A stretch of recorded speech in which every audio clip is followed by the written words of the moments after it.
بسم اللہ الرحمن الرحیم۔ مشترک کا حکم۔ حکم المشترک انہ اذا تعین الواحد مرادا به سقط اعتبار ارادۃ غیرہ۔ مشترک لفظ مشترک کا حکم یہ ہوتا ہے کہ اس کے معنی میں سے جب ایک معنی متعین کر لیا جائے تو پھر وہی معنی مراد لیتے ہیں، اس کے علاوہ کوئی اور معنی مراد لینا جائز نہیں ہوتا، باقی اس کے معنی ساقط ہو جاتے ہیں۔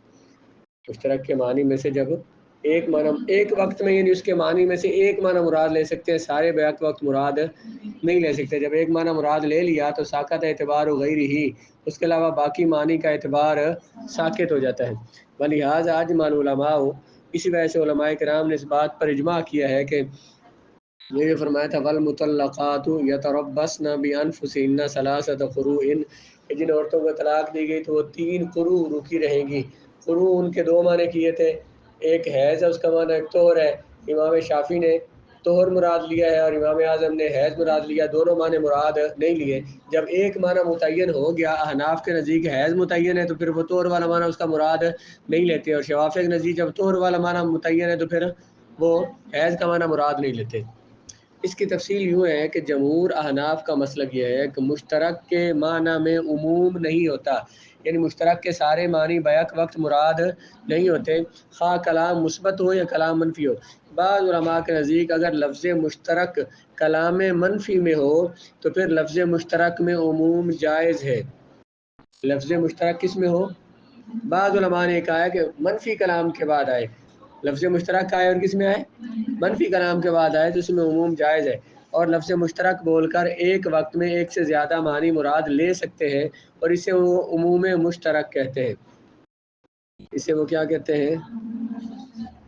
پچھلی بات سمجھ آ گئی، آگے انہوں نے نیا مسئلہ شروع کر دیا۔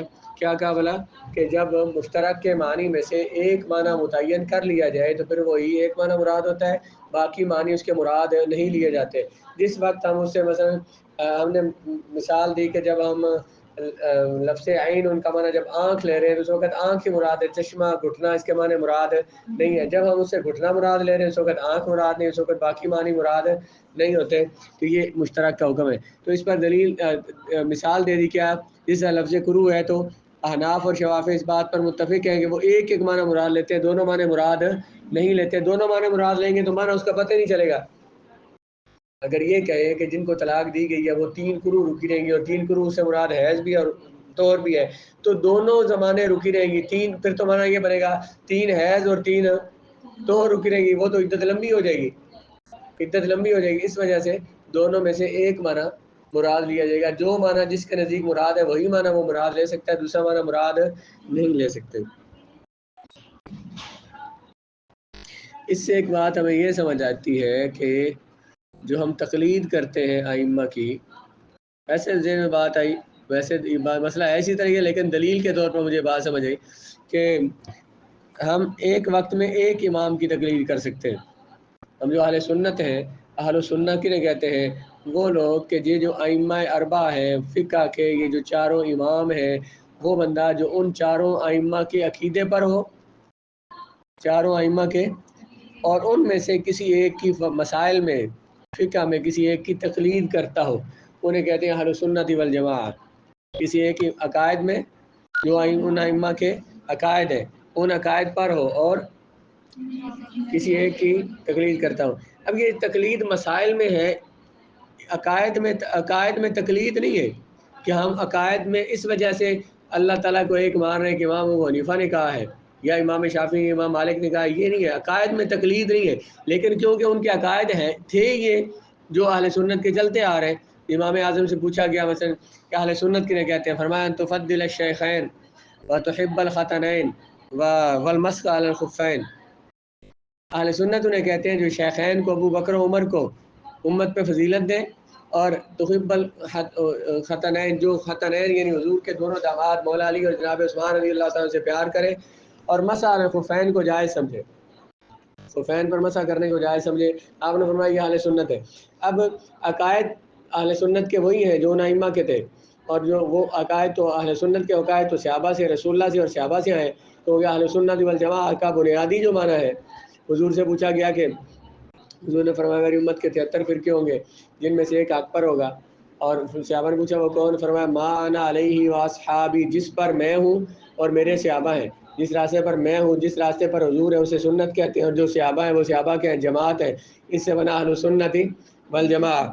تو ہمارا اساتذہ نے اور فقہا نے یہ تعریف بھی کی ہے، بنیاد تو وہاں سے چلی، لیکن وہ جو اہل سنت کا پھر جو شیعہ ہیں، یہ جناب علی رضی اللہ تعالیٰ کے زمانے میں جو حضرت علی سے محبت کرنے والے لوگ تھے، ویسے وہ شیعہ کا معنی جماعت ہوتی ہے جو ان کے ساتھ انہیں شیعان علی کہتے ہیں۔ اور پھر اس کے بعد وہ جو لوگ تھے ان میں عقائد میں جب خرابی آئی اور جنہوں نے پہلے خلفاء کی خلافت کا انکار کر دیا، جناب علی رضی اللہ تعالیٰ کو خلیفہ برحق صرف انہی کو مانا، تو وہ شیعہ کہلائے، ایک باقاعدہ ایک فرقہ بن گیا۔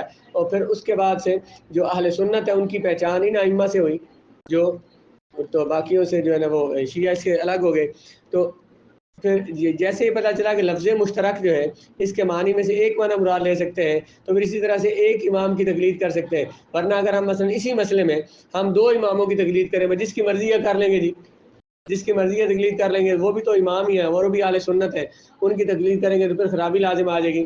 کبھی آپ کہہ رہے ہوں گے عدت مثلا ہے 3 حیضوں قرار دے رہے ہوں گے، کبھی عدت 3 طور کو قرار دے رہے ہوں گے، تو اس طرح سے مسائل میں اختلاف ہو جائے گا۔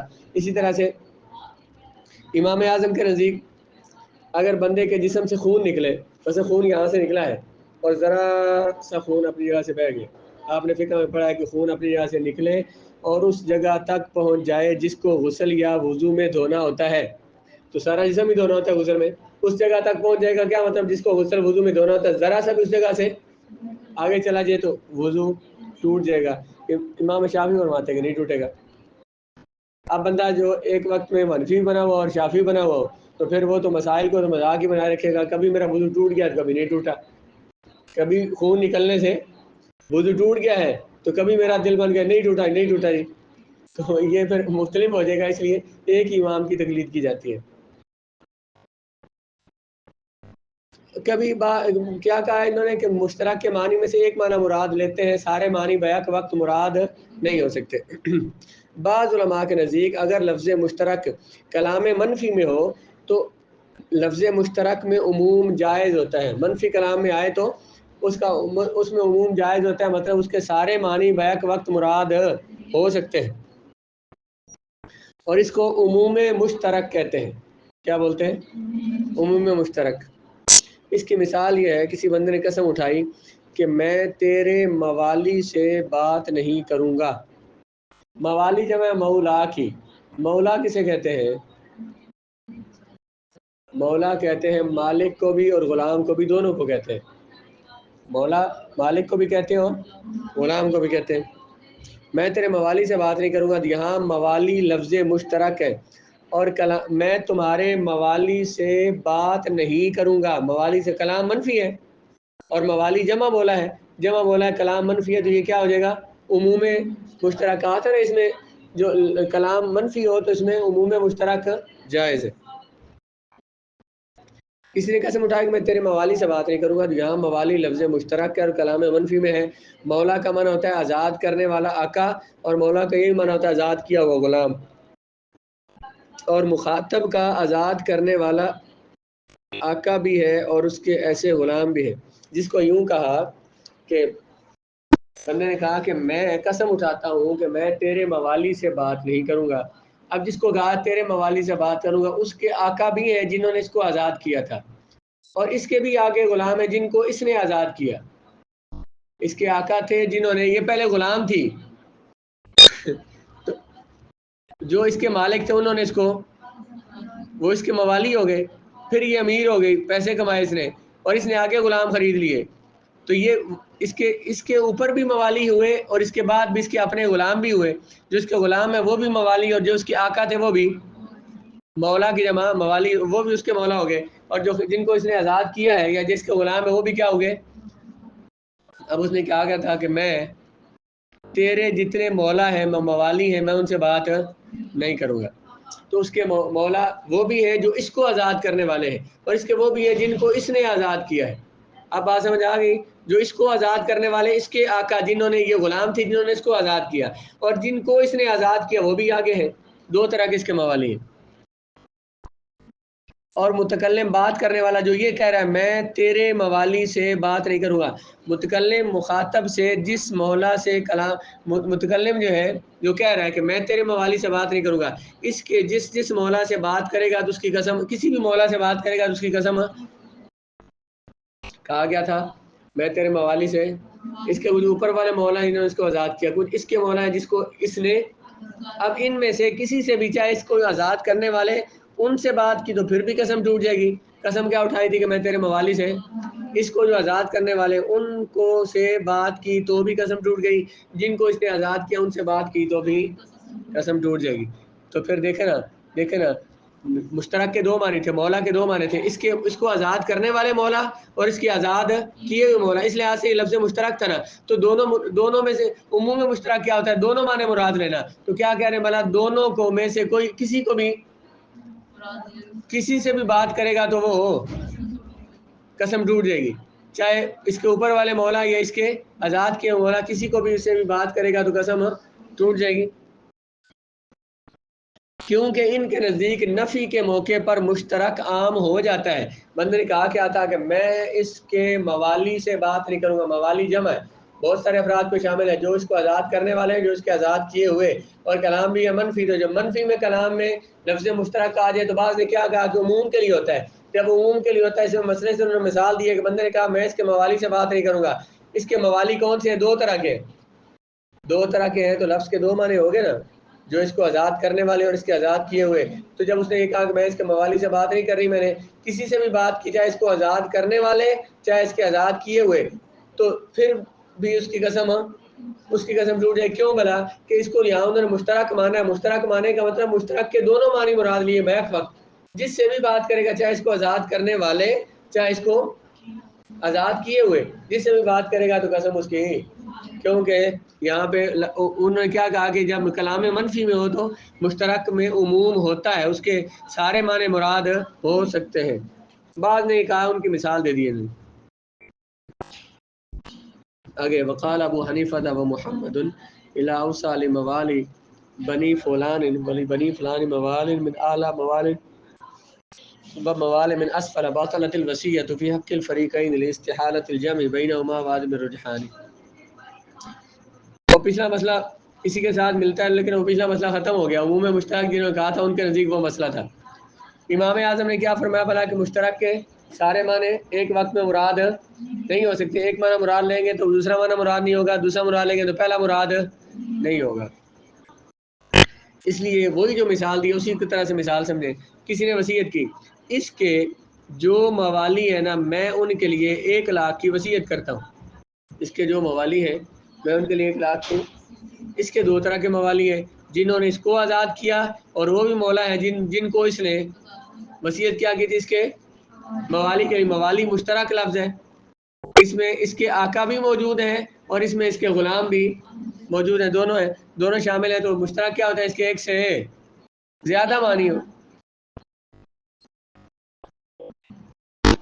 امام اعظم فرماتے ہیں یہ جو وصیت کی تھی کہ یہ میرا مال جو ہے نا اس کے جو موالی ہیں انہیں دے دینا، کہتے ہیں وصیت باطل ہو جائے گی، کسی کو بھی نہیں ملے گی، کیونکہ لفظ مشترک اس نے بولا موالی کو دینا، موالی کے یا تو وہ متعین کرے کہ کون سے موالی مراد ہے، اعلیٰ موالی ہے یا ادنا ہے، اعلیٰ کون سے جو اس کو آزاد کرنے والے، ادنا کون سے جن کو اس نے آزاد کیا، تو وہ اس نے بولا کوئی نہیں ہے، اس نے متعین کیا نہیں کسی کو، تو یہ وصیت باطل ہو جائے گی، لاستحالۃ الجمع بینہما، کیونکہ دونوں معنی جمع کرنا مشکل ہے کہ اس کے آزاد کرنے والوں کو بھی وہ وصیت دی جائے، اس کے آزاد کیے ہوئوں کو بھی دی جائے، یہ ہو نہیں سکتا، کیونکہ مشترک کا ایک وقت میں ایک معنی مراد ہوتا ہے، اور یہ بھی نہیں ہو سکتا کہ دونوں میں سے چلو دونوں کو نہ دیں، ایک کو دے دیں، لیکن ایک کو کیوں دیں بھئی، ہمارے پاس ترجیح کی کوئی وجہ بھی نہ، تو ترجیح کی کوئی وجہ ہے کہ دونوں میں سے ایک کو دے دیں، اور دونوں کو دے نہیں سکتے،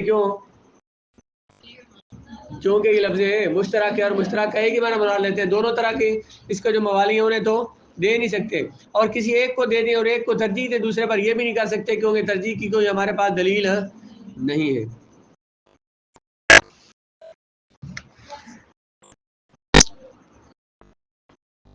قال ابو حنیفہ رحمہ اللہ تعالی اذا قال لزوجتي انت علی مثل امي لا يكون مظاهرا لان لفظ مشترك بين الكرامه والحرمه ولا يترجح دية الحرمه الا بالنية۔ کسی بندے نے اپنی بیوی کو کہا کہ تو میری ماں کی طرح ہے، صرف اتنا بولا کہ تو کتاب الزہار میں آپ نے پڑھا، یہ باپ زہار کا باپ پڑھا کیا ہوتا ہے بلا؟ کسی نے اپنی بیوی کو اپنی محرم عورت کے کسی ایسے عضو کے ساتھ تشبیہ دی جو بول کر پورا جسم مراد ہوتا ہے. اپنی بیوی کو اپنی محرم عورت کے کسی محرم عورت کے ایسے جز کے ساتھ تشبیہ دی جس کی طرف دیکھ رہا حرام ہوتا ہے، تو کیا ہو جائے گا؟ زہار ہو جائے گا. اب ایک تو یہ کہ وہ یہ کہے کہ تو میری ماں کی طرح ہے، صرف اتنا اس نے بولا تو زہار نہیں ہوگا. اس نے کیا کہا؟ تو کیسی ہے؟ میری ماں کی طرح ہے. اس سے زہار نہیں ہوگا، وہ بیوی اس پر حرام نہیں ہوگی، کیونکہ یہ جو اس نے بولا ہے کہ تو میری ماں جیسی ہے یا ماں کی طرح ہے، یہ لفظ مشترک ہے. اس کا معنی یہ بھی ہو سکتا ہے تو شکل و صورت میں میری ماں جیسی ہے. یہی معنی ہو سکتا ہے کہ جس طرح میری ماں کی عزت ہے تیری بھی ویسی عزت ہے، جس طرح کہ تو میری ماں جیسی ہے مثلا اس کے خاندان کی ہے. کچھ بھی ہو سکتا ہے، معنی مراد ہو سکتا ہے. تو یہ لفظ مشترک ہو گیا. کہا تھا اس نے کیا؟ تو میری ماں جیسی ہے. اس کا معنی کیا ہو سکتا ہے؟ ماں جیسی ہے کس چیز میں؟ شکل و صورت میں، کاموں میں، عزت میں. جس طرح ماں کی عزت کرتا ہوں تیری عزت کرتا ہوں، یہ بھی مراد ہو سکتا ہے. تو یہ جب یہ لفظ مشترک ہے تو اس کا کوئی ایک معنی بھی مراد نہیں ہوگا. اس نے کیا کہا تھا؟ انت مثل امی، تو میری ماں جیسی ہے. تو اس کے معنی کیا ہو سکتا ہے؟ اس کا معنی یہ بھی ہو سکتا ہے تو میری ماں جیسی ہے مطلب میری ماں جیسے مجھ پر حرام ہے تو بھی حرام ہے. میری ماں سے ایسے نکاح نہیں ہو سکتا، مجھ پر حرام ہے تو بھی مجھ پر حرام ہے. تو میری ماں جیسی ہے یہ معنی ہو سکتا ہے، شکل و صورت میں جیسی ہے، خاندان میں جیسی ہے، کچھ بھی ہو سکتا ہے. تو یہ لفظ مشترک ہو گیا، اس کے ایک سے زیادہ معنی ہو گئے. اس لیے جب تک اس کا معنی کو متعین نہیں کریں گے تو کوئی معنی مراد نہیں ہوگا. تو صرف اتنا کہنے سے کہ تو میری ماں کی طرح ہے، میری ماں جیسی ہے، اس سے زہار نہیں ہوگا. بلکہ اس بندے سے نیت پوچھیے کہ تیری نیت کیا تھی. اگر وہ یہ کہے اس کے معنی میں سے، اس کے اتنے معنی بولے ان میں سے نیت ہے، میری نیت یہ تھی کہ تو میری طرف سے تو مجھ پر حرام ہے جس سے میری ماں حرام ہے، تو نیت اس کی واضح ہوگی، اب زہار ہو جائے گا. کیا بلا؟ امام ابو حنیفہ نے فرمایا کہ جب کسی نے اپنی بیوی سے کہا تو مجھ پر ایسے جیسے میری ماں ہے، تو نہیں ہوگا زہار کرنے والا، کیونکہ لفظ مشترک ہے بین الکرامت. لفظ مشترک ہے، اس کے کیا معنی ہے؟ عزت، حرمت، کرامت اور شکل و صورت میں اس جیسا ہونا. اور کیا ہونا؟ ماں کی طرح ہونا. مطلب حرام ہونا بھی جو یہاں لکھا ہوا نہیں ہے، حرام ہونا بھی، اس سے سارے معنی مراد ہو سکتے ہیں. تو فلا ترجح جہت الحرمت الا بالنیت. تو اس سے نیت پوچھی جائے گی. نیت کیوں پوچھی جائے گی بلا؟ اس نے لفظ مشترک بولا، مشترک کے سارے معنی مراد، کون سا معنی اس نے مراد لینا یہ اس سے پوچھا جائے گا. جس معنی کی اس کی نیت ہوگی نا، اس کی نیت زہار کرنے کی زہار ہو جائے گا. وہ کہتا ہے کہ میری نیت تھی کہ طلاق ہو جائے تو طلاق ہو جائے گی. اگر وہ یہ کہتا ہے کہ میری نیت کچھ بھی نہیں تھی، میں تو ویسے کہہ رہا تھا ماں جیسی، اور ٹھیک ہے اس کی بات مان لی جائے گی، زہار نہیں ہوگا.